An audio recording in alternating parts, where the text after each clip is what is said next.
Hey guys, it's Missy Wolf, and I'm here with Katie Lee. Hi. So, my dear, you are so busy, and you are, and I'm just like I'm dying. I've been waiting to talk to you all day. So, oh, thank you. No.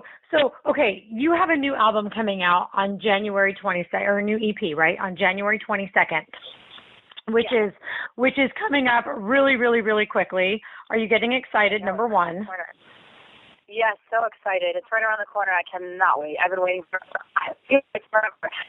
I'm super excited about it. Oh my gosh. Well, I understand why. I am thrilled too, because I was fortunate enough to get to hear every song on there, and I am dying. I'm like, oh my God, this is great. And everybody needs to hear this now, and it needs to be on the radio. Oh my God. That's awesome. Thank you. Oh my gosh. Well, okay. Your song Take Me to Forever.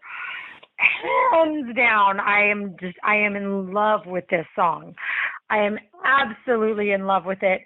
And I want to know, because of this song, and I'm not going to tell you who I think you remind me of in this song, but because of this song, I was curious, like, who are your musical influences?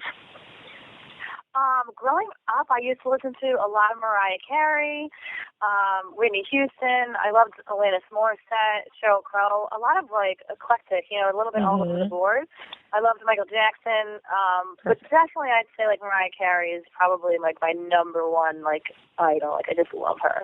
Oh, that's awesome. Well, in your voice, you do you can go high and you can go low and you can change your sound so much that it was mind blowing for me. I'm listening to this and I'm like, every song was different, which is it's so awesome because, there's a lot of people that my parents hated that I listened to when I was growing up.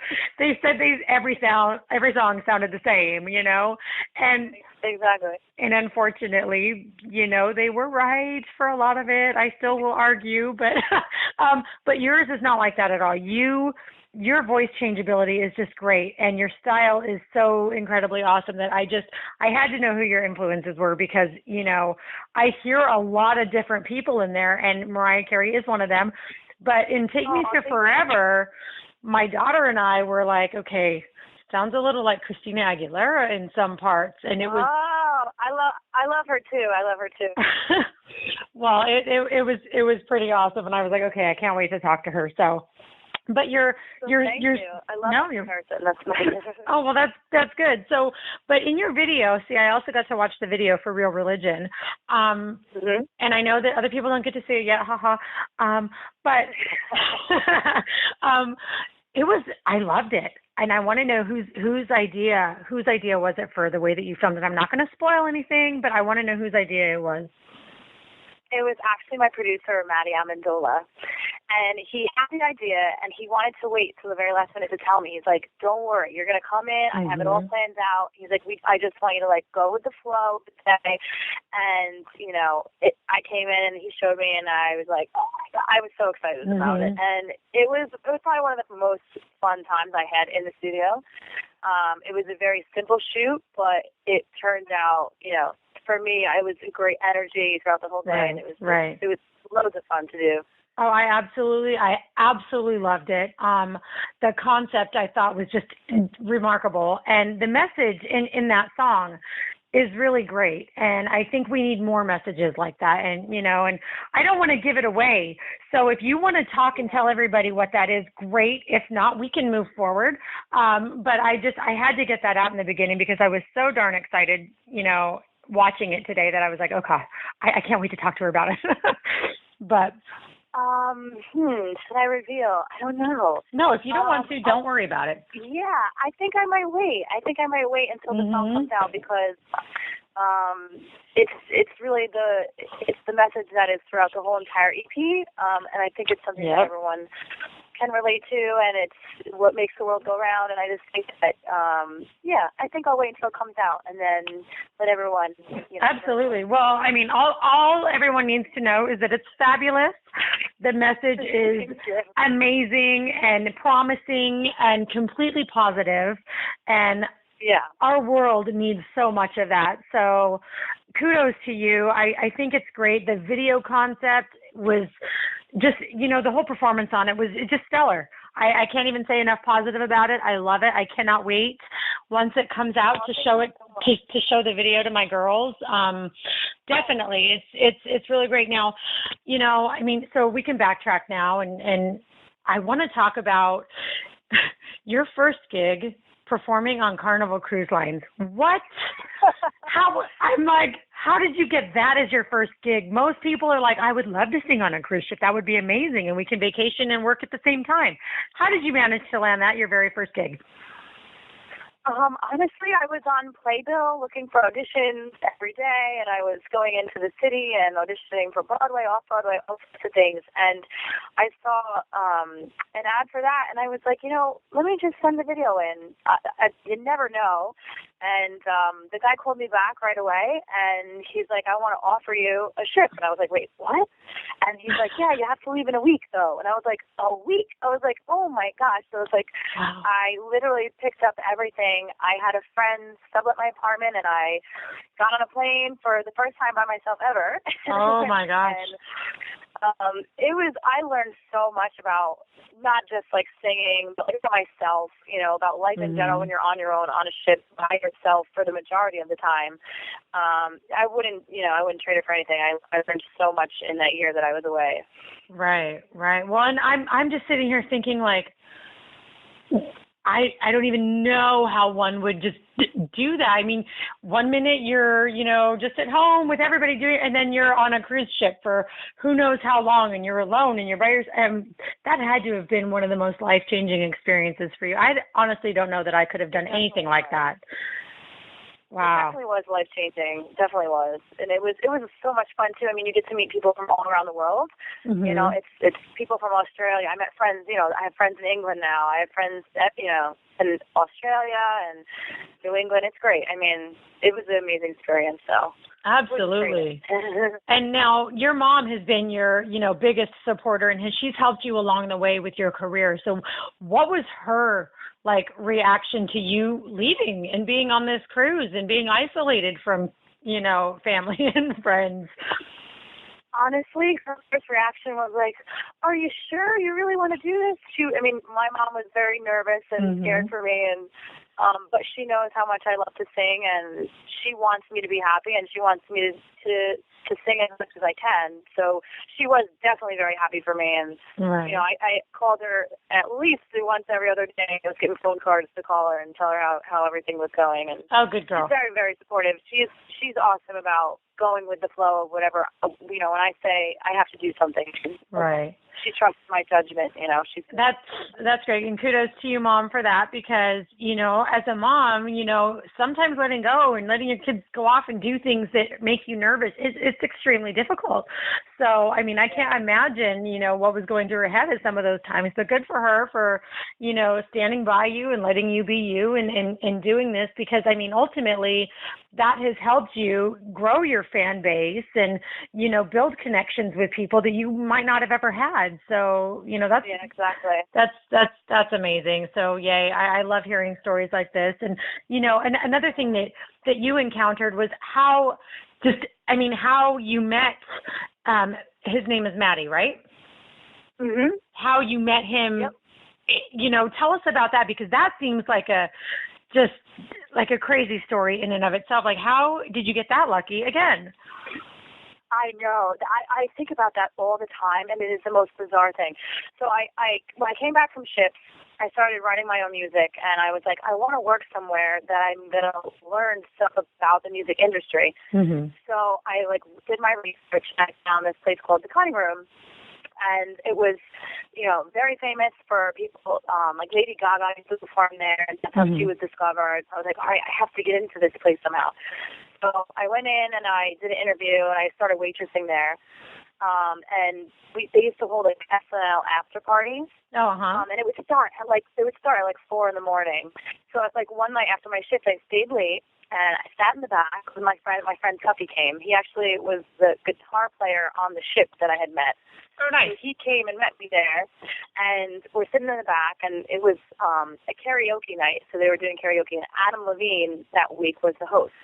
So he got up on stage and started singing, And I started paying attention to the drummer because he had this huge afro and he was getting so into it and he was amazing. And I was like, who is this guy? So I took a picture of him and Adam Levine on stage and I put it on Instagram and I hashtagged Adam Levine. And then so the next day I'm like laying in bed. I'm looking at the hashtag. I'm going through everyone that posted from the cutting room because I wanted to see like other people's shots that they got. And I saw Maddie. I was like, that's the drummer. So I followed him, and then I messaged, like, you were so awesome last night. And then, like, maybe 10 minutes later, he wrote me back, and he was like, you were awesome, too. And I was like, I didn't do anything but thanks. But that's what I was thinking in my head. So then I say to him, oh, thank you so much. And he's like, I'm a producer. Do you have one? And I was like, well, right now I'm looking for one. And he was like, all right, come into the studio. I'm like, okay. So I get to the studio. Meanwhile, he thinks that I was one of the girls that got up and sang, but I didn't. But I know that I can sing, so I played this the whole time. I was the girl that got up and sang. And when he meets me, like, I start singing for him, like, I don't know, like 10 minutes into me being there, he's like, you were not the girl that sang, were you? And I was like, nope. And he's like, oh my gosh. He's like, that is too funny. And we just laugh about it still to this day. And I'm glad that I lied about it because he might not have even messaged me back, So. Oh, wow. It's just such a random story, yeah. You know what? that might be a random story, but that is like one of the hands down most amazing stories ever, like that I've heard. Instagram, like uniting people, like you never just because of the hashtag. So. and the fact that you just went along with it and you were like letting him believe you were the one. Because I'm sitting here as you're telling me this, I'm like, but what did you do? You said that you were off shift. You weren't waiting the table. Like, oh my God, that's funny. That is so I was sitting funny. in the back, real quiet, real shy. And Toppy's like, get up and sing. I was like, no, I'm so nervous. Like all these, famous people there, I was nervous, Oh, wow, wow. All because of the hashtag. It was so cool. Oh, that's funny. And see, and if Adam Levine only even knew, like, what was going on, right? Oh, my gosh, that's funny. That is so funny. And, I mean, you have to, I guess you have to just look back and think, wow, I really was in the right place at the wrong time or right time. And just, just thank your lucky stars, man. That just doesn't happen every day. And good for you. I'm very, very thankful for that place, for the people I met there. I mean, I'm thankful for it all. I really am. Absolutely. And you guys are still working together this day. So I mean, that has that's been just a partnership that was just forever. Yeah, that's great. That's great. Now, so you have your new EP coming up, and you have your new LP, right? No, it's a new EP. What? I'm sorry. It's your new EP that's coming. Okay. And so you've been really busy working on all of that, and do you have tour dates planned? Do you have those things that are coming out that people can look for? Well, I'm not doing a tour in the near future as of yet, but I am performing 5 nights a week at this awesome new spot. It's in Manhattan, and it's called Sushi Rocks, and I sing there 5 nights a week, so people can come and hear me sing there. I do covers along with some other things. I don't want to give anything away because it's a really cool experience. That's fine. So I am performing every night and meeting people, and people can come see me there for now. Oh, that's great. And I mean, I imagine that once your EP is released too, it's just going to take you, even further in your career, because I'm telling you, everything that I heard was just completely, amazing. And I just know that the reception is going to be pretty phenomenal for you, and I can't wait to see that because, you're such a go-getter, and you have this personality on you that I think draws people in, and you're definitely not afraid to be who you are and to do the hard work that's needed, and the relationship that you have with Maddie seems to be so flawless, and it just. Oh my gosh, it just draws people in, and I'm so excited that I get to talk to you and promote your album. I get to talk to you. Oh my gosh, I am nobody, but thank you. No, but one of the songs I wanted to talk to you about, which was one of my favorites on your thing, is "A Shit Day Won't Kill Ya." Oh, I gotta know, like, what was going through your head when you were writing and coming? There's a story behind that. I just know. To be honest, it was like there was a headspace I was in after the first record that I did was released, and I don't want to say I was in a dark place, but it wasn't one of my happiest, and I was feeling a little bit like, can I do this? Is this really feasible? Like, should I keep going? Like, everyone has those moments where they question, and then they either push through or they stop. And I felt like, okay, no matter what happens, like, it's just a bad day. Like, right. I can move on tomorrow and start fresh, and I can get through it, and I'm gonna keep trying. So that's kind of where it came from, and then. We wanted to make it relatable, so that it's one of those things that everyone knows what it's like to have a shitty day, and to just chalk it up to that and sort of let things go. Well, I make the best out of everything. Absolutely, and I really loved it because we all have those days. We all have those days. I don't care if you're a celebrity, an actor, actress. It doesn't matter. Everybody has those bad days, and I just think that song for me. I was just talking to somebody earlier today who was just really going through it, and songs like that remind you that you're not alone. And I'm not going to give too much away, but like songs like that are so crucial for people to hear, because oftentimes as a human being, you just forget. We get stuck in our own little pity parties, and we think that, gosh, we're going through a really hard time and nobody's going to understand and nobody's going through what we're going through. But that's so not true. And so thank you. Everybody feels it, at some point, and everyone's stories are different, but we all feel the same things, Right. And I love when artists actually take what's going on with their personal life and they write about it and they don't hide it and they're real and they're open. So thank you for that, because that is what's going to connect more fans to you. When you're relatable and people know you're a real person and you've got real feelings, I just think that they're going to be more drawn to you. And maybe that's what it was when I first listened and I read your bio. I'm just sitting here like, oh my God, this girl's like my people. I just love everything about you. I love that. Oh my gosh, no, I love it. Thank you so much. But you really are. You're just you're an awesome person. On paper, on the phone, on whatever. You're very real, and I think that everybody is going to benefit from listening to your music. It really is.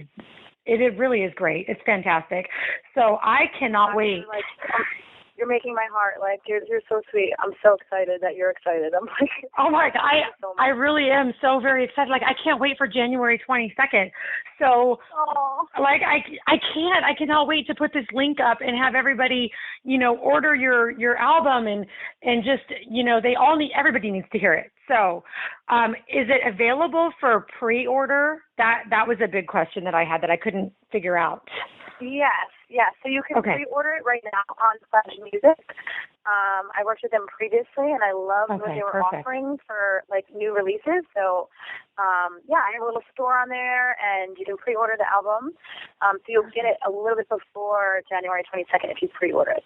Oh, nice. And then after that, it'll be on iTunes. Like once January 22nd hits, it'll just be on iTunes. And that's what I thought. I figured it would be on iTunes, but I was like, I need to ask if it's on pre-order, because a lot of artists are doing that now, and they're offering incentives. And what a great way to connect with fans too, and get them to connect with you because they get something out of it. And if they're going to get it before January 22nd, that's phenomenal. So awesome.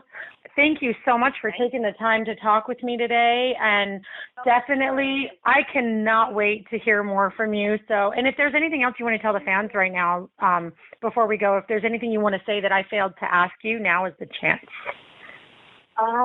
I just want to say thanks for listening and supporting me and making me feel like I can do this all and keep going. You guys give me the strength to kind of keep doing it, because it's not always easy, but no. I love it, and I love you guys for loving what I'm putting out there. So yeah, thank you. Absolutely. And where is it that you're working again, that you're singing 5 nights a week, so that everybody knows? Sushi Rocks. Sushi Rocks, perfect. And that is in New York City?